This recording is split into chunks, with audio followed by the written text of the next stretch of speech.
안녕하세요. 자, 이번 시간 이제 계속 이어서 갑니다. 잠깐 쉬고 오신 거죠? 2시간 있다 오고 막 이러면 곤란하니까 한 번 할 때 이어서 계속 합니다. 문제 5번. 문제 5번이 벌써? 5번. 일반 전표에 입력된 내용 중에 오류가 있었다. 문제는 뻔한 거죠. 문제 4번까지는 쭉 입력해 주는 거고, 문제 5번은 두 문제나 세 문제가 수정하는 문제입니다. 입력된 내용을 확인해서 정정하거나 추가 입력해라. 1번. 당사가 현금으로 지급한 운반비는 알고 보니까 매입에 따른 운반비가 아니라 매출에 따른 운반비다. 그럼 결국은 매입할 때는 원가의 산입이지만 매출할 때는 운반비라는 비용 처리잖아요. 그 날짜를 7월 15일 0715 딱 가보면 상품 원가로 되어 있는데 그건 뭐요? 매출에 따른 운반비래. 그럼 이거를 대변에 현금 쓴 거는 상관없지만 차변을 824 운반비로 800번대 운반비로 바꿔줘야죠. 나머지는 신경 안 써도 됩니다. 여기만 바꿔주면 돼요. 끝. 됐죠? 그래서 결국은 상품을 운반비로 바꿔주면 끝나는 겁니다. 두 번째, 대표자 개인 소유 차량에 대한 취득세를 보통예금으로 지급했는데 세금과 공과 및 당좌예금으로 처리됐대요. 그럼 일단 8월 25일 가봐요. 8월 25일 가보면 날짜 0825 딱 가보니까 대표자 개인 차량을 취득하고 낸 세금을 보통예금. 그럼 보통예금인데 당좌예금 돼 있어요. 일단 이것도 고쳐주고 보통예금으로. 그리고 중요한 건 회사 업무용 차량을 취득한 게 아니고 사장 개인 거야. 그럼 개인 거면은 지돈 지간에 지라고 하면 안 되지. 사장 개인 대표님께서는 대표님 개인 돈으로 내야 되는데 회사 돈 낸 거잖아요. 이럴 때는 결국은 자본의 인출로 봅니다. 세금과 공과가 아니라 인출. 회계이급에서는 인출금을 쓰는 거예요. 인출금. 끝. 이렇게 되는 겁니다. 그래서 분계를 다 바꾸는 거네. 그럼 바꾸는 게 아니라 새로 입력해도 되죠. 위에 있던 거 무시하고 밑에다 새로 입력해. 차변에 인출금, 대변에 보통예금. 그리고 기존에 있던 거 지워. 그래도 상관없습니다. 어쨌든 결론은 인출금, 보통예금 이 분계가 살아있으면 되는 겁니다. 이렇게 분계 있던 거. 그리고 요거 먼저 입력하는 거지. 요거 먼저 입력하고 기존에 있던 걸 싹 지워도 됩니다. 상관없어요. 자, 이제 결산정리사항 갑니다. 결산정리사항에서는 또 주의할 게 있죠? 뭐가 있지? 수동자동 있잖아요. 뭐부터 해야지? 수동부터 해야죠. 수동부터 해야죠. 수동 끝나면 자동. 수동 끝나면 자동. 끝나면 전표 추가. F3 전표 추가. F3 전표 추가까지 해줘야 되죠. 전표 추가 안 해주면 큰일 납니다. 이때 수동 결산은 뭐가 이슈? 자동 결산이 아닌 거. 자동 결산에는 뭐가 이슈? 지금 제가 하는 말이 독일어로 들리고 중국말로 들리고 이런 사람들은 이 실무 강의 안 들은 거죠. 이론 강의, 실무 강의 안 들은 거예요. 그분들은 기출문제 풀면 아니 되어요. 잽싸게 빨리 실무부터 완벽히 터득하고 오세요. 여기서 자동 결산, 우리 회계이급에서는 뭐가 있다? 기대감이 있지. 뭐가 있다고요? 기대감. 기가 뭐요? 모르겠는데요. 그런 분들은 빨리 갔다 와요. 기말재고자산, 대손예상, 대손충당금 설정, 감가상각이 있죠. 자, 1번 딱 보니까 보험료 쪽으로 나와. 보험료 쪽으로는 수동이죠. 그럼 1번은 수동이에요. 그럼 수동이다, 수 이런 식으로 체크해두고 어쨌든 보험료입니다. 근데 참 날짜가 언제지? 뭐예요 이거? 날짜가 7월 1일이고요. 보험료야 어쨌든 그 7월부터 내년 6월까지입니다. 7월부터 21년 7월부터 22년 6월까지고요. 1년치가 120만 원이야. 한 달에 10만 원. 보통예금에서 이체했고요. 중요한 건 전액 비용 계정인 보험료로 처리하였다. 포인트는 비용처리법.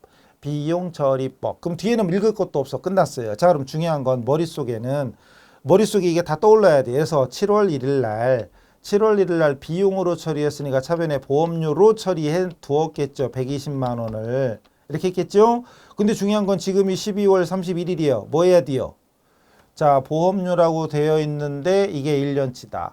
근데 7월부터 12월까지는 6개월. 그럼 나머지 1월부터 6월 내년 거는 내년에 적어야죠. 그럼 이번 연도에 해당되는 비용이 아니쟁이요? 빼야지. 그럼 차변에 있던 걸 빼려면 어느 변으로? 대변으로 보내야지.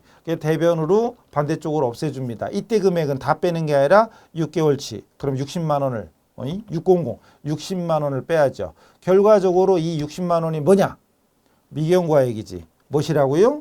미경과액. 그래서 미경과액을 뺀다 이런 식으로 외우지 말고 비용이 적혀 있는데 그중에 내년 게 있다. 그럼 내년 걸 대변으로 빼는 거잖아요.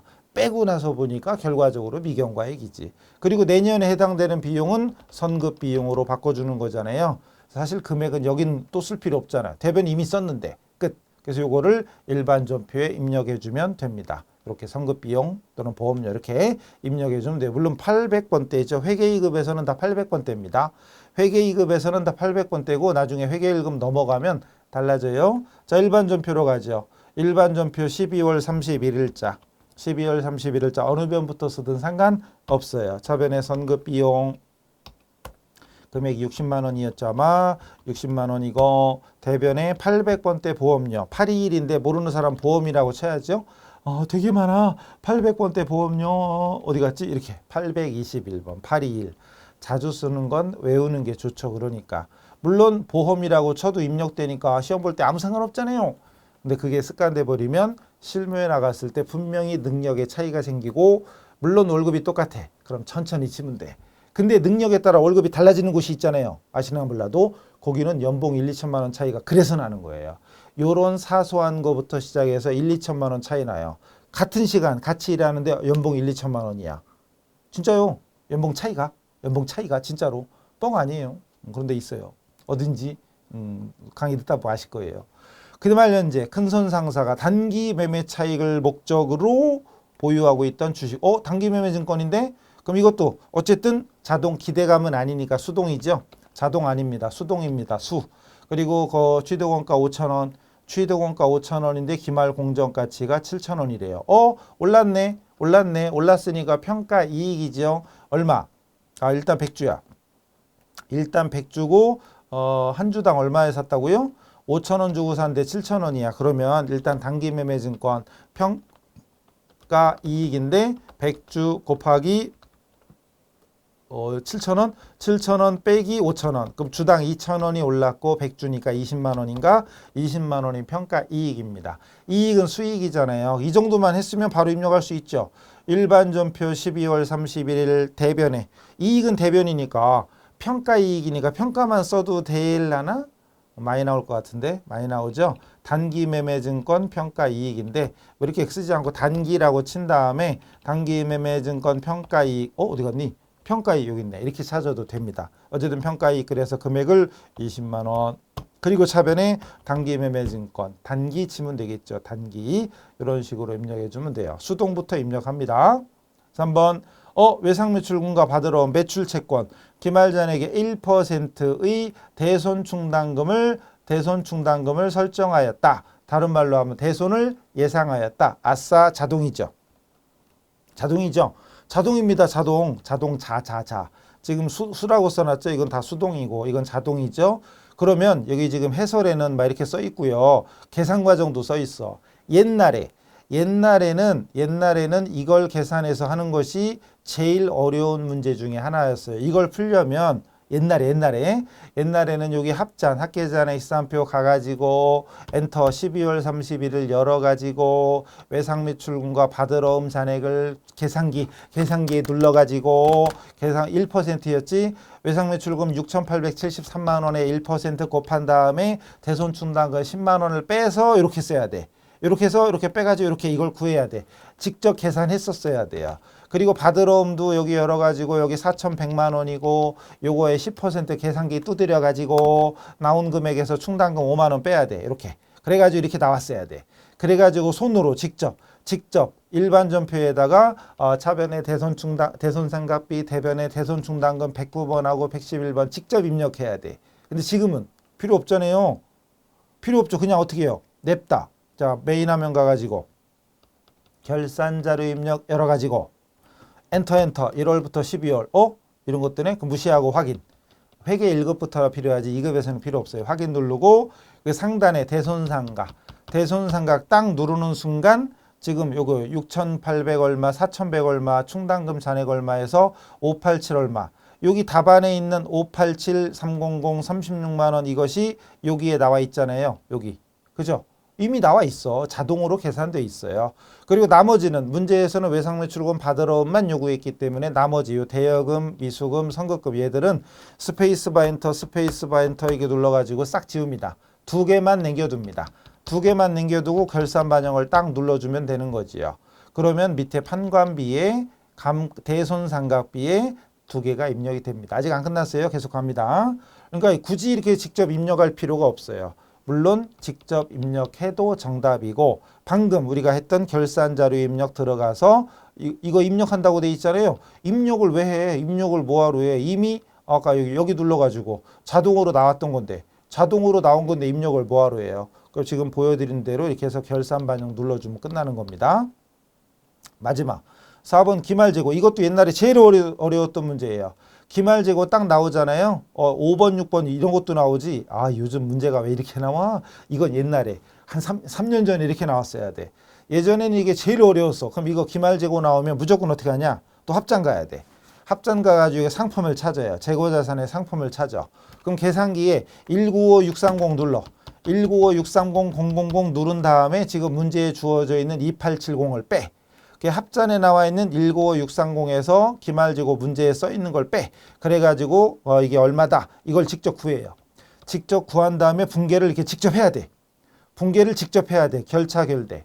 근데 이런 걸 뭐하러 하고 있어? 우리가 기대감에 속하는 건 자동이잖아요. 자동은 이거 어떻게 하는 거예요? 자, 기말재고 나왔잖아요. 어떻게 그럼? 이거 합잔 이거 다시 엔터 불러와야죠. 그럼 대손은 이제 이미 입력됐고요. 이게 판관비 중에 대손상각비는 입력이 돼 있고 기말재고는 여기 빨간색 상품 매출원가 부분 있죠. 기말 상품 재고에 있죠. 여기다가 문제에 주어져 있는 요 기말재고 2780 여기다 냅다 2780 이거 어디 갔니? 여기 2780을 왜 이래? 왜 이러는 거예요? 여기 기말재고 여기에다가 왜 이러지? 뭐가 눌렸나? 이게 눌렸나요? 2780 이렇게 다르게 눌려서 그래요. 기말재고 여기에다가 2780을 입력해 주면 되고 여기 결산전 이상 더 이상 없죠? 없으니까 이 상태에서 자 입력 끝났으니까 여기 전표 추가 누르면 돼요. 기대감 중에 감이 뭐예요? 감가상각비. 그건 여기 감가상각비의 건물, 차량, 비품에 해당되는 걸 입력해 주면 됩니다. 그냥 문제는 없지만 제가 입력해 볼게요. 건물에다가 만약 100만 원 적고 차량에다가 2 적을게요. 그냥 2 이렇게 적어 볼게요. 얘는 11111 이렇게 적어 볼까?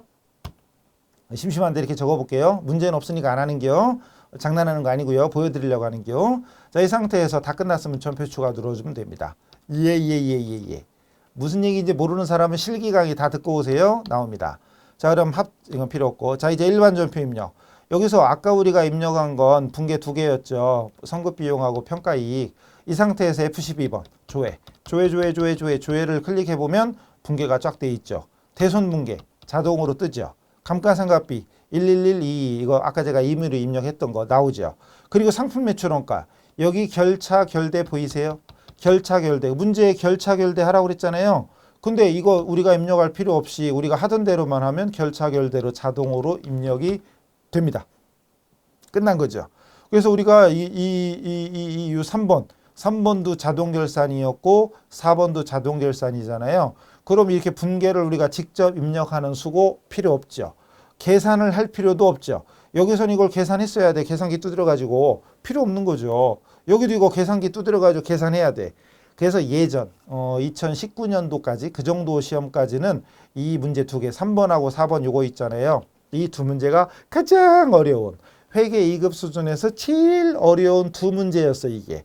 왜냐하면 귀찮아. 계산기 들고 눌러야 돼. 다 두드려가지고 대손상각비 구하고 또 매출원가 구해가지고 해야 돼. 그래서 제가 실강할 때 이 대손하고 이 기말재고액을 설명을 딱 드려. 그럼 10명 중에 한 2명 정도는 한 번만 딱 설명드리면 그다음부터 혼자 알아서 합니다. 근데 10명 중에 서너 명은 5번, 6번, 심지어 10번을 풀어줘도 이제 풀어보세요. 그러면 쳐다보고 있어.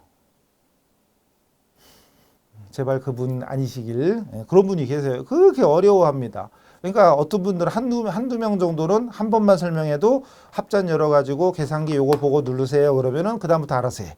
근데 진짜 10명 중에 서너 명은 10번을 심지어는 10번 풀어줘도 이거 풀어보라 못 풀어요. 그 정도로 어려워했던 건데 지금은 그냥 자동결산으로 그냥 해결 끝. 얼마나 좋아.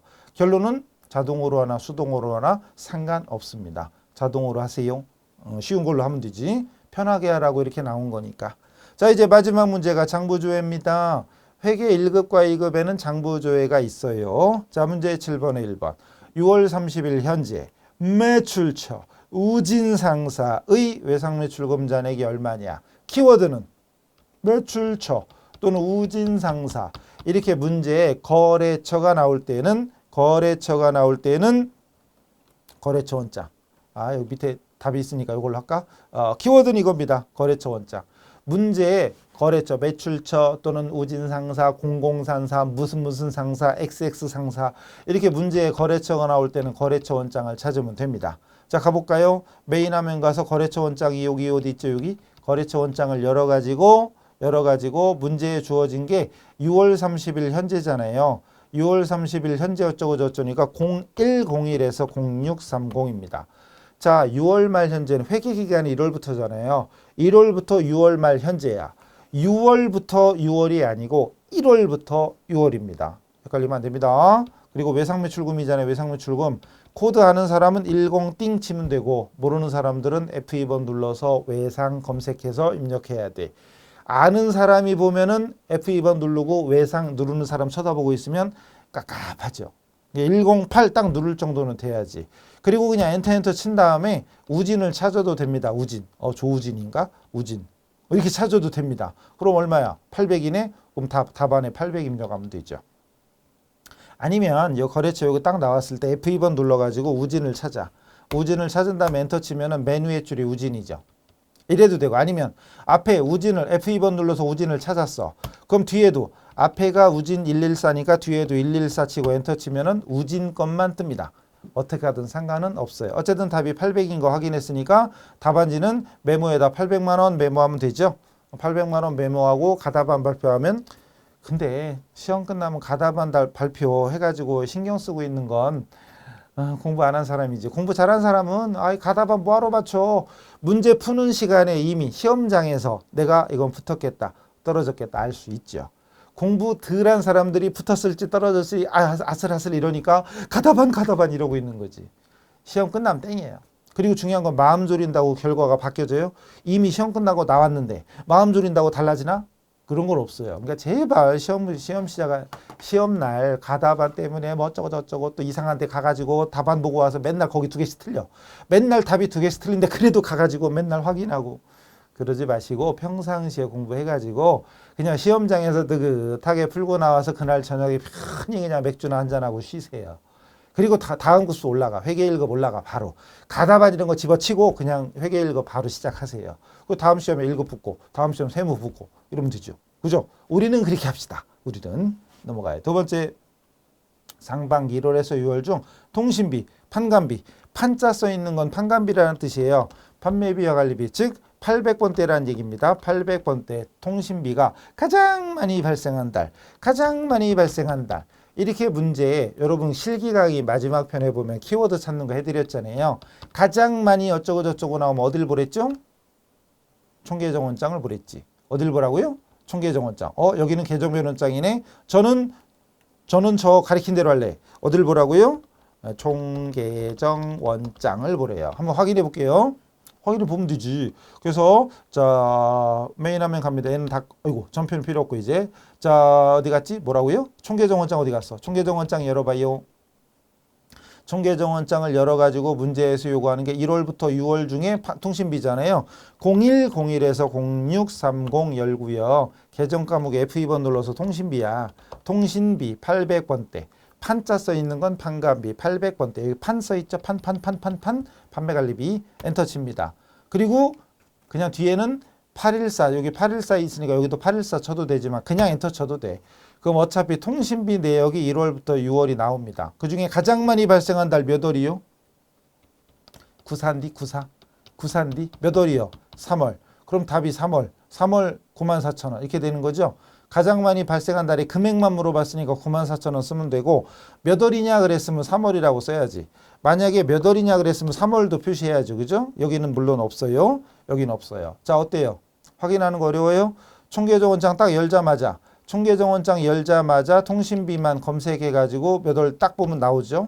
나오죠? 일단 됐잖아요. 자, 일단 이렇게 확인하는 방법이 있고 아니면 다시 메인 화면 가서 여기서는 계정 변환장이래. 답안에서는. 근데 답안이 더 똑똑하겠지만 한번 열어볼게요. 계정 변환장 열어가지고 통신비가 814인데 몰랐다고 치고 어차피 몰랐으니까 처음에는 여기다가 01010630 똑같죠. 계정 과목에 F2번 눌러서 통신 아까도 몰랐으니까 지금도 모르는 것처럼 딱 해서 엔터 딱 칩니다. 어때요? 1월, 2월, 3월, 4월 보기가 더 좋아요? 보기가 더 좋아요? 이게 제일 큰데 6월 아니야? 아니에요. 여기 한 달, 그 달 있어요. 이렇게 그 달 이렇게 있잖아요. 94,000 여기가 제일 커. 보기 좋아요? 이게 보기 좋아요? 아니면 총계정원장 이게 보기 좋아요? 뻔하잖아요. 이게 훨씬 낫죠. 이거랑 비교해봐. 총계정원장이 편하죠. 그러니까 알려드린 대로 잘 하세요. 알려드린 대로. 물론 이래도 됩니다. 어딜 보든 답만 맞으면 돼. 근데 제가 키워드 딱 보고 빨리 찾는 거 알려드렸잖아요. 실기 강의 마지막 시간에 이슈. 이거 확인하신 분은 훨씬 빠를 겁니다. 자, 세 번째. 상반기 중 접대비를 가장 적게. 뭐요? 이것도 똑같은데? 가장 많이 든, 가장 적게 든 엉딩이나 방딩이나 가장 많이 든, 가장 적게 든 많은 거냐 적은 거냐 그 차이지 보는 건 똑같잖아요. 그리고 월은 몇 월이고 금액은 얼마냐. 자, 똑같아요. 이것도 그럼 어디? 조금 아까 한 것처럼 총계정원장. 괜히 닫았네. 총계정원장 괜히 닫았네. 여기도 총계정원장이래. 똑같네. 그럼 이건 똑같네. 자, 이제 가보죠. 그래서 아까 괜히 닫았어. 총계정원장 또 열어요. 열어가지고 설라문에 문제에서 요구한 건 1월부터 6월 0101 0630 그리고 접대비 모르는 사람은 F2번 눌러야 되고 아는 사람 8일 띵 누르면 되죠. 8일 띵. 모르는 사람 저랑 수업 안 한 사람이요. 누르자마자 1월부터 6월까지 나오고 가장 적은 달이 여긴데 2월이네. 2월 6, 7이. 답이 2월 6, 7이죠. 2월 6, 7이. 그래서 답안지에 입력해 주면 끝나는 거잖아요. 2월 6, 7이 이렇게. 가장 많은 달은 1월이네. 1월 1548 이렇게. 가장 많은 달, 가장 적은 달 이런 거 나올 때는 총계정 원장 검색하는 게 가장 빠릅니다. 여기는 답안이 이상하죠. 총계정 원장이 더 빠른디? 똑같은데 많이 적게 상관없잖아요. 가장 많이 든 가장 적게 든 가장 어쩌고 저쩌고 나올 때는 총계정 원장 봐라. 실기 강의 마지막 시간에 해드렸던 것이었던 것입니다. 자, 이거를 답안 입력하는 거 아시죠? 여기 이론 문제 답안 작성. 실기 다 풀었어. 그럼 여기에다가 이제 열어가지고 방금 실무 답안 이거 800만 원이네. 1번 800만 원, 2번은 이거 얼마였더라? 94,000원. 쿠사 94,000원 여기다 입력하면 되고 이건 월도 입력하라 했으니까 2월 숫자만 입력하는 거죠. 숫자만. 월자는 뒤에 써 있잖아요. 여기다 굳이 2월 막 이렇게 쓰는 사람이 있어. 안 써지는데. 2월 금액이 방금 얼마였지? 672 572가 아니라 672네. 672 이렇게 끝났죠. 그리고 이제 뭐 해야 돼? 이론 풀어야지. 이론 1번부터 15번까지 풀어서 이제 답을 다 풀었다. 그럼 이제 체킹하는 거죠. 1, 2, 3, 4, 4, 3, 2, 1 막 이렇게 찍고 있으면 안 되는데 이렇게 막 찍고 있으면 안 되는데 어쨌든 이렇게 했어. 4, 3, 2, 1 막 이렇게 찍었어. 그러다 2개 못 풀었어. 그럼 찍어야죠. 만약에 그러면 안 되지만 만약에 내가 알고 푸른 게 한 5개밖에 안 돼. 나머지는 아무것도 못 풀었어. 그런 사람은 저랑 공부 안 한 거죠. 그런 사람은 이때 만약에 진짜 시간이 다 됐고 풀 시간도 없고 아는 것도 없어. 그럼 어떻게 해? 그럴 때는 1, 2, 3, 4, 4, 3, 1 가지 말고 줄 세워요. 그냥. 줄 세워. 차라리 그게 2-3개 더 맞추는 방법이에요. 이렇게 했더니 여기 3번이 2개야. 그럼 나머지 3번을 빼고 나머지 게 줄 세우는 게 나아요. 시험장 가서 이러고 있으면 안 돼요. 큰일 납니다. 자, 그래가지고 다 했다고 치면 이제 닫으면 되죠. 닫으면 되고 그리고 이제 답안 작성 끝났으니까 답안 저장 누르면 되죠. 그래서 답안 저장 누르고 저는 이제 없으니까 어쩌고 저쩌고 나오는데 시험장 가면은 원래 USB 나눠주잖아요. 시작할 때. USB 나눠주면 프로그램 설치되고 그리고 아까처럼 수업번호 입력 이렇게 쭉 하면 진행되는 거예요. 그러다 이제 모르면 감독관한테 손들면 돼요. 감독관한테 프로그램 어떻게 하는 거예요? 이런 얘기는 묻지 말고 답안 저장할 때 이거 누르면 되냐 이런 거 그 정도는 물어볼 수 있어요. 어쨌든 답안 저장 딱 누르고 끝났죠? 그럼 이제 프로그램 닫고 그리고 이제 USB 빼서 제출하고 나가시면 끝나는 겁니다. 이거는 저같이 나이 많은 사람도 시험장 가서 저는 그전에 이거 실제 시험 본 적 없으니까 한 번도 그래서 시험장 가서 했어요. 그냥 하면 돼요. 그러니까 여러분은 뭐 컴퓨터 활용 잘 하니까 그러니까 지금 기출문제 까는 백데이터 까는 것만 한번 해보면 충분히 할 수 있을 겁니다. 자, 이래가지고 96회였죠? 회계 2급 기출문제 풀이를 마치기 전에 여기까지 하고 나서 바로 어떻게 해요? 이론 풀어야 되잖아요. 이론 풀 때는 원래는 1시간 내에 다 푸는 거지만 일단 우리 강의는 따로 나눠서 하니까 여러분 이론 풀기 전에는 한 10분 정도 시간 재고 푸세요. 10분 정도 시간 재고 여러분 실력대로 찍지 말고 실력대로 쭉 푸른 다음에 해설 강의 들으면서 답안 확인하고 그 중요한 건 답안은 답안지에 이미 나와 있지만 문제 풀어가는 방식 그거를 강의 들어가서 요만큼이라도 배우면 더 좋겠죠. 자, 그래서 96회 실무 기출문제 풀이를 마치도록 하겠습니다. 수고하셨습니다.